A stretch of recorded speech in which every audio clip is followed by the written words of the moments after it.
আচ্ছা আদার শ্বশুর আব্বা, আপনি কি বিয়ে হয়েছেন? আরে তো মহাজালা। আরে বিয়ে নালি তোরতে আসলো কান্তে। তা কারে বিয়ে দিয়েছেন? আরে তো শাশুড়িরে বিয়ে দিছি। ঘরে ঘরে আত্মীয় গেল না, বাইরে বিয়ে হলে তো বাইরে এক ঘর আত্মীয় হতো। আচ্ছা আদার শ্বশুর আব্বা, এই যে এত বড় মাছ, তো কুষ্টা বুনি ছিল কিটা? তোর বাপ বলিছিল। তা শ্বশুর আব্বা, এই যে এত কুষ্টা, এই পাতা পুতি কি আর বেনে, এত পাতা পুতি কোনে মনে থুয়ে নি? আমি খাবা নে, ওই সব আমি খাবা নে থামে খেলা। তা গন্ধ কবে না? পার ওই দাঁত ভেঙে ফেলাই দিবা না।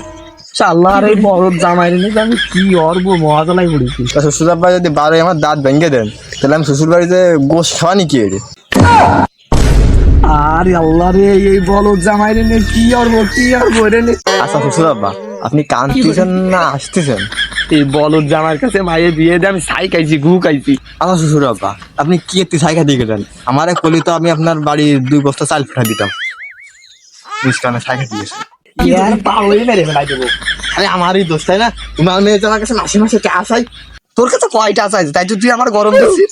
আজ 1000, কাল 2000, পরের দিন 10,000, এই হচ্ছে আমার পুরো ফইরি বানাই দেবো। আরে আমার মেয়ে এত টাকা করে কি? তা আমি কে রে কব? আমি কি কোনোদিন টাকা দিছি? আরে আল্লাহ আমি তোরে জামাই নিলে কি অর্ব এরে ধর। আল্লাহ তুমি আমার উঠোই নাও, আল্লাহ তুমি আমার উঠোই নাও।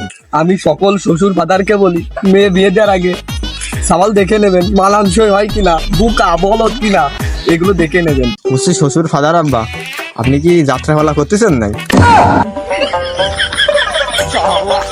শালা বলদ জামাই জ্বালাই খেলো শালা